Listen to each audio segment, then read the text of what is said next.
Hello, and welcome to my first Testimony Tuesday video. I tried to start in a logical place, so I'm going to start with the testimony of how God gave me this organization called Fighting for Me. I'm going to kind of fast forward some things because I want to go into it in more detail in another testimony, but I was sexually abused as a child by my father, and I lived a really reckless, dangerous life as a result of that. I made a lot of really poor choices.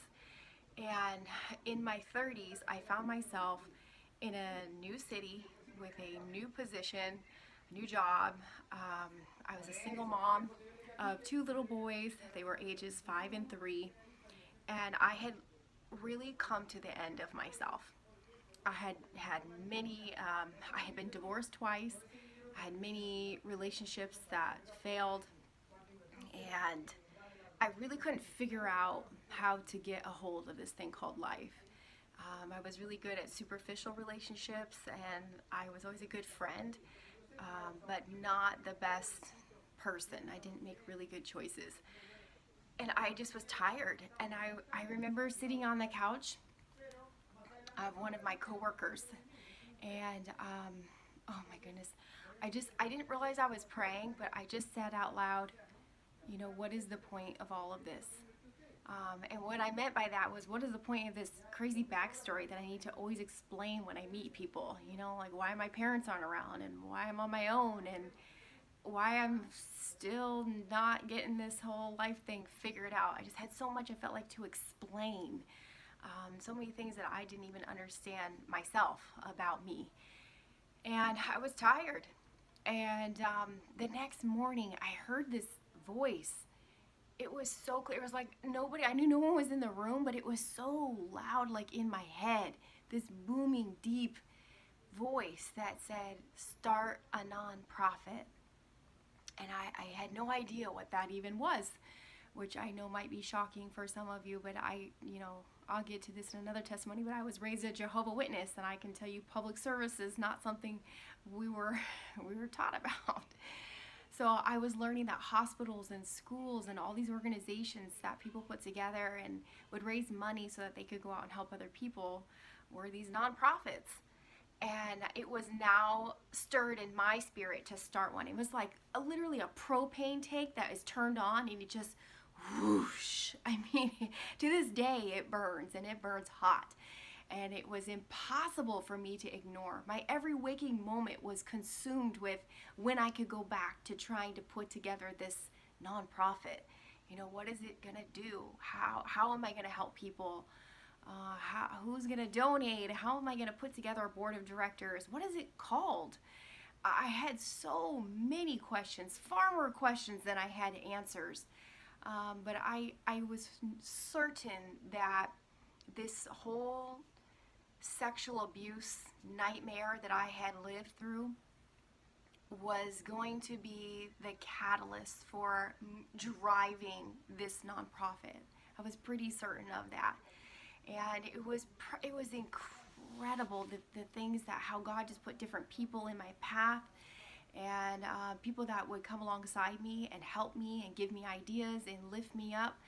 And before you knew it, I mean, now it's this global organization where we help people get free counseling, help men, women, and children connect with therapists that will donate their time, or organizations who will offer their time to help survivors of sexual abuse. And it's not even just for the person that it happened to, it's for anyone affected. It could be the mother or the neighbor or a sibling of the person who was sexually abused. If they need to go and talk about this and help move past their past, we're here to help them. And I personally get to advocate for each and every person that comes through Fighting for Me. And it's really crazy because I mean, there's nothing about my life that would make anyone think, oh yeah, we should go to Amanda and she could help us figure out how to navigate this thing called life, because mine was a mess. And it was crazy how God showed me along the way how He was there. He protected my mind. I always had a really strong mind. I knew that sexual abuse was not going to break me, even from a young child. I knew that I was stronger than the things that were happening to me, and I knew that I was going to fight my way out of this somehow. And as people began to reach out for help, I had advice that I could give them. I could show them how to navigate things. I could share experiences and tidbits of information that helped me over the years. And it was incredible. It was God who was showing me in the moment that He was with me all along. And I was stronger than I thought I was. And I actually had come far enough in my healing journey to now turn around and grab somebody by the hand and help them as well. I mean, I think I was just as shocked by it in the moment as the person was who was getting help. It was crazy. And so, oh my goodness, I didn't know Jesus at the time that I started fighting for me. That would come a couple years later, where I would give my life to Jesus, and then the purpose for fighting for me became ever more focused. And now my goal is to share the gospel of Jesus Christ with every brave soul that comes and asks for help through fighting for me. And I've had the privilege of leading people to prayer to accept Jesus as their Lord and Savior on the phone, as people have come back and said, you know what, that Jesus you talked about, I need that Jesus. And it's just been incredible. It's been in so many ways life-saving and healing for me, as it has all the men, women, and children that we've been able to help through the organization. And so I guess my encouragement for you, if that's not enough, I would like the takeaway to be is, you know, that still small voice, or that whisper, that voice telling you to go.